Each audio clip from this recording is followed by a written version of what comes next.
take care of the football, make good decisions, have good ball security. I really wanted to see how we caught it in these windy conditions with the ball, and also just a little brisk temperature out there.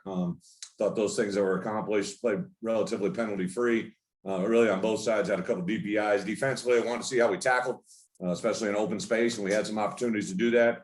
We were really thin at safety, had a couple guys get eliminated today just prior to the game. So there was some concerns just of depth of safety, but I thought the guys that played did well. Defensively, we managed the game, talked about certain scenarios. We talked about situational football. I heard all of our defensive guys talking about that.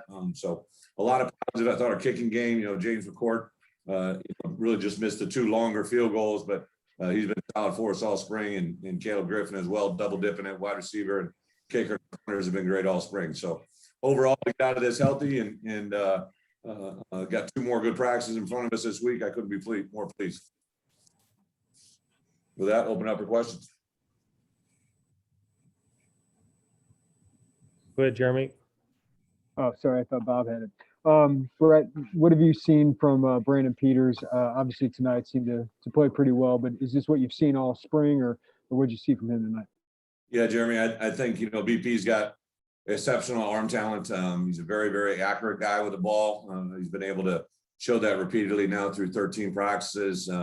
There's definitely parts of the game where you just got to keep pushing at him, but tonight I thought he took care of the ball, had good ball placement. I thought our tight ends caught the ball really well. Luke Ford has continued to be impressive, and DJ during the course of the last a couple of weeks as well. I thought our wide receivers, Donnie Navarro, is truly, I think, going to be a pretty good player and has excelled really well in the system. But Kamari Thompson, you saw a couple of guys make some big time catches, so that was positive. And I think BP is learning how to manage the game a little bit more effectively now in our than he was in week 1. And we saw Luke Ford get targeted a lot. It's more we've seen him catch the ball since he's been here. How has he progressed this spring, and what does he add to your offense? I appreciate Luke's effort. I think he's, just in this short time I've been around him, I've really seen his maturity level, just in everything that he's doing, just taking a big step forward. Really like his demeanor, his work ethic. He's still going to have the big personality and do certain things, but I think he's concentrating on what's important now, which is he's taking care of his academic world and concentrating on being a good football player. And what that means is, you show up every day, you do your diligent work, you put in the time, and you get rewarded for it. So he's really bought in. Thanks, Bret. Yeah. Go ahead, Robert. Oh, me or Robert?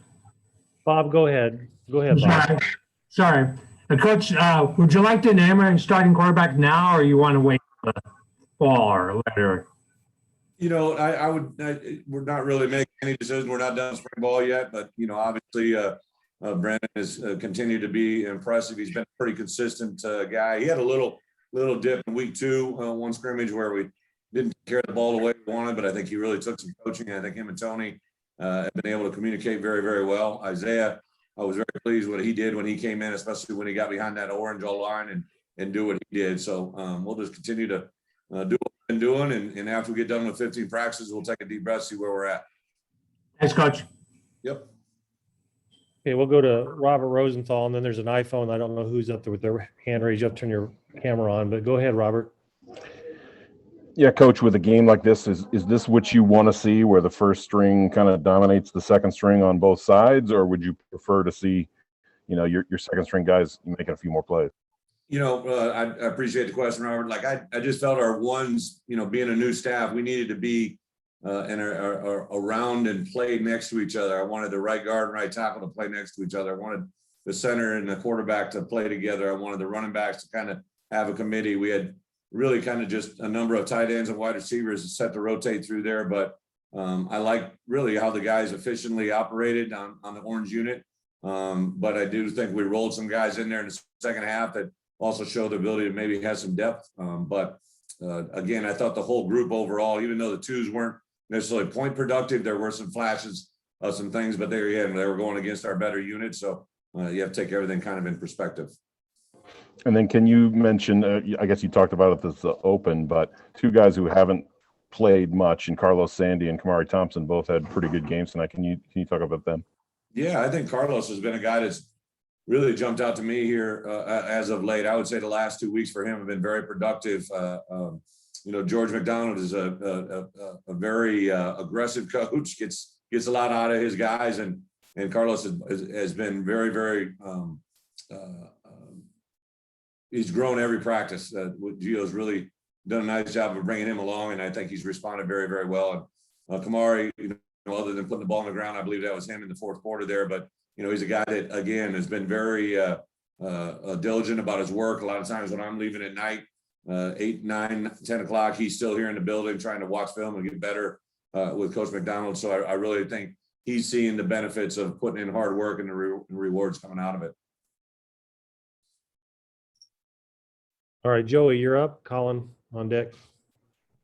Hey, Bret, for a lot of these fans, it had been since November 30th, 2019, since they've been in here. What did it feel like to have them in here? How did you guys kind of feed off of that? Yeah, it was neat to, obviously to hear new voices in the stands and see the group out there. I obviously, I've only been in this stadium as a visitor. I've never been in as a home team coach. So it was a great reaction from the crowd and hopefully a great indicator of how much more we can grow.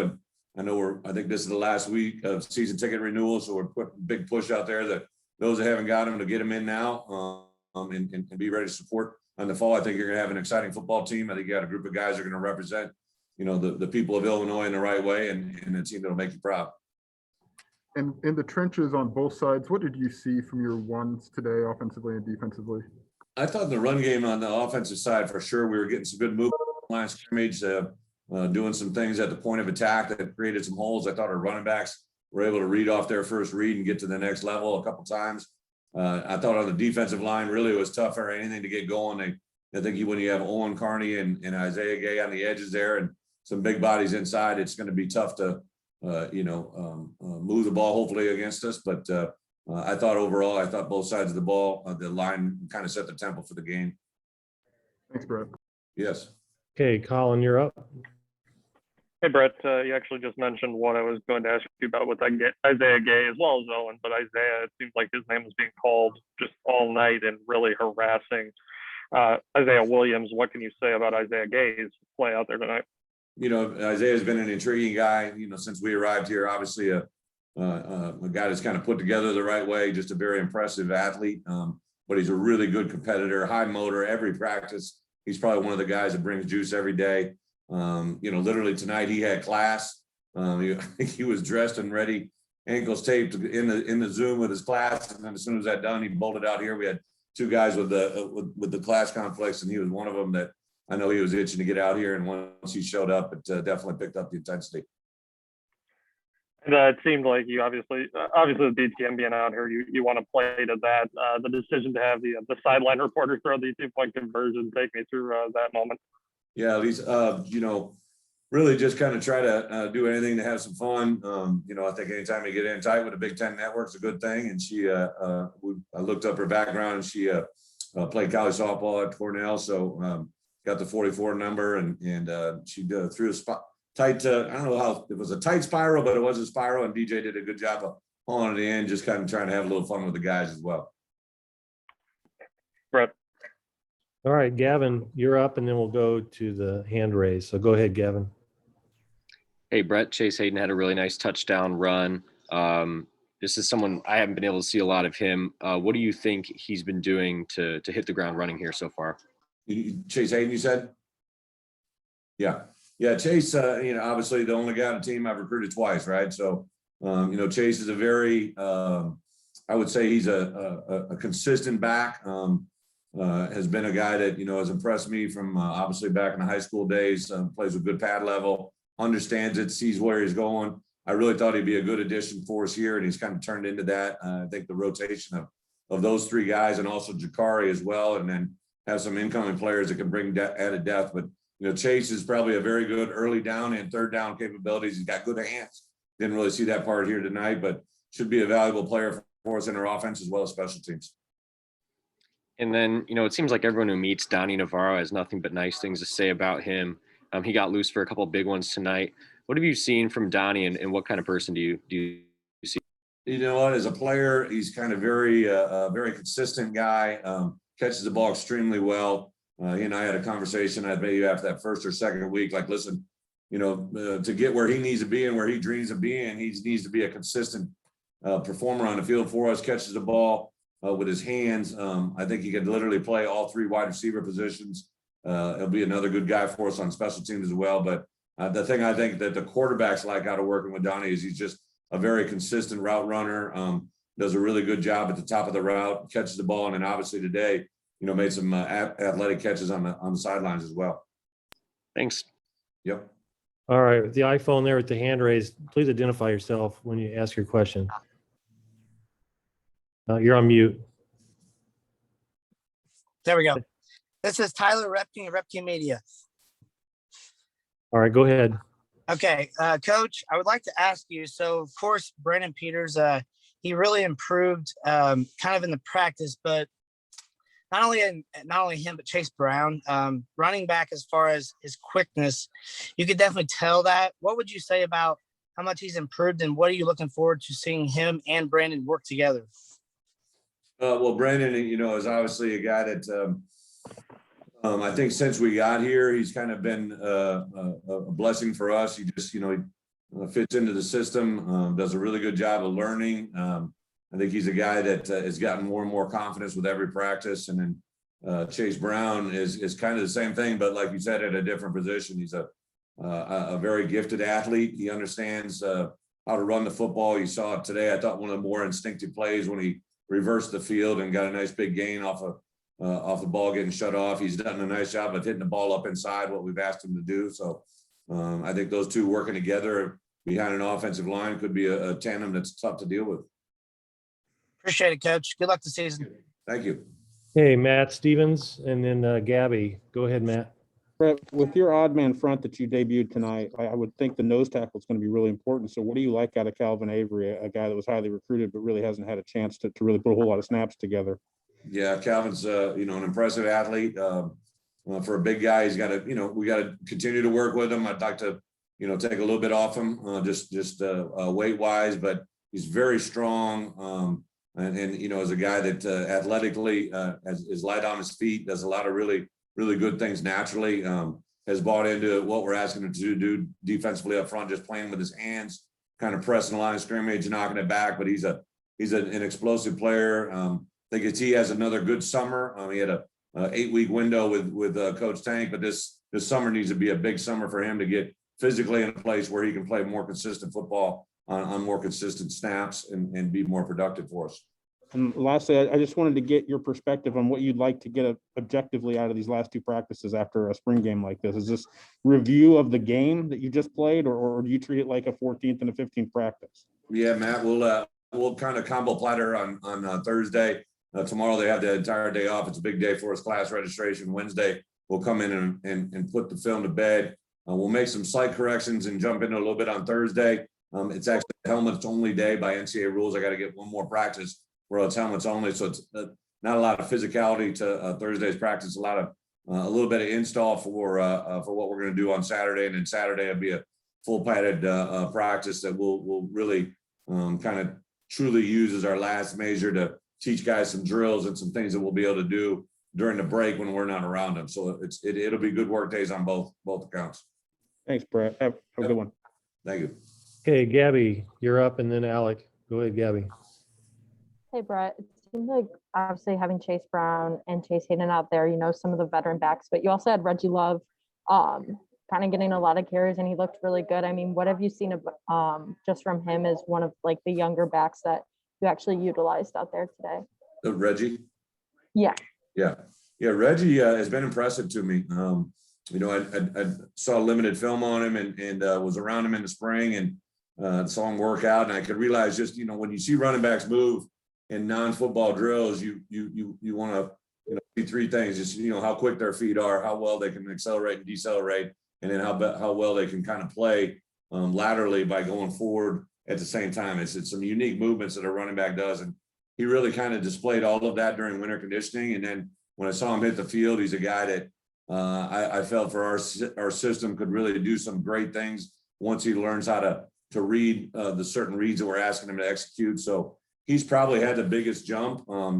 Chase Brown is got a lot of physical talent and played a lot last year. And Chase Hayden has played a lot in the places he's been. So Reggie had the biggest jump just playing football. And then I tell you, Jakari Norwood comes in. He's a nice change of pace back. He didn't get to show much tonight just because he couldn't get much going behind that blue offensive line. But I think when you see him behind a better group up front, you'll see some production as well. And then we obviously didn't see much from Marquez Benson tonight. What have you just seen from him in terms of advancing in the wide receiver position?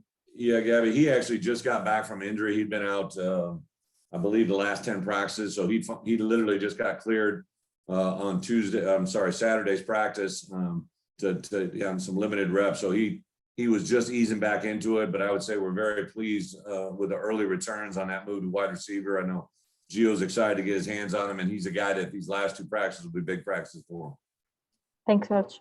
Yep. And then we'll wrap up with Alec. Go ahead, Alec. Coach, I kind of wanted to follow up with Joey's question along with the fans. You had the band here and you had the dancers here as well, and the cheerleaders too. They weren't able to come last year either. How much does that just kind of add to the environment that you guys were able to put out here tonight? Yeah, I think that's part of the feel, right? That's part of the deal. I think the crowd obviously reacted to him. I know I heard some interaction between that, but just the overall feel, right? To think you're at a college football game again, even though the numbers were very limited, I think the crowd out there was great, and just the vibe. And you also saw our players react to it. I think there was a buzz. I know they were talking about it in the locker room. So, just overall, a very, very positive thing. We get to kick off the year with Nebraska in week 0, and we'll still wait and see the logistics and details of that. But, to get one of the major slotted times in that opening weekend to debut Illinois football here at Memorial Stadium right here in Champaign, couldn't ask for anything better. You mentioned the players there and them reacting to the fans. I mean, it was clear on social media this week, they seemed pretty excited to get the fans out here. Was that something you encouraged them to do and kind of communicate with them? And what was it like to kind of see that on social media between your players and some of the fans? We do. I think, the great thing about coming here is I didn't know any of these guys walking in the room, but have been around them now for, about 4 months. And just to realize the personalities we have, we encourage those guys. We don't want cookie cutters, right? I don't want a bunch of the same guys doing the same thing. I want guys to express themselves, be around each other. We've had media training with our guys. Pat Pearson, a guy that I brought with me from Oregon that is really locked into that market and been in your guys' world for a long time in the media, working with several different universities. But he's opened our eyes, and I think opened the guys' eyes, especially to the NIL phase that could be coming our way. Just about he's constantly working with how to get guys better handling their social media accounts, to explain to them the good and the bad, and to really build their brand. And I think it's catching on with our guys quite a bit. And I couldn't be more pleased with the way our guys have handled themselves social media wise, as well as on the football field. Thanks, Coach. Have a good night. Thank you. All right, Coach. Thank you. Appreciate your I time. appreciate it. Bret's getting a couple players for us.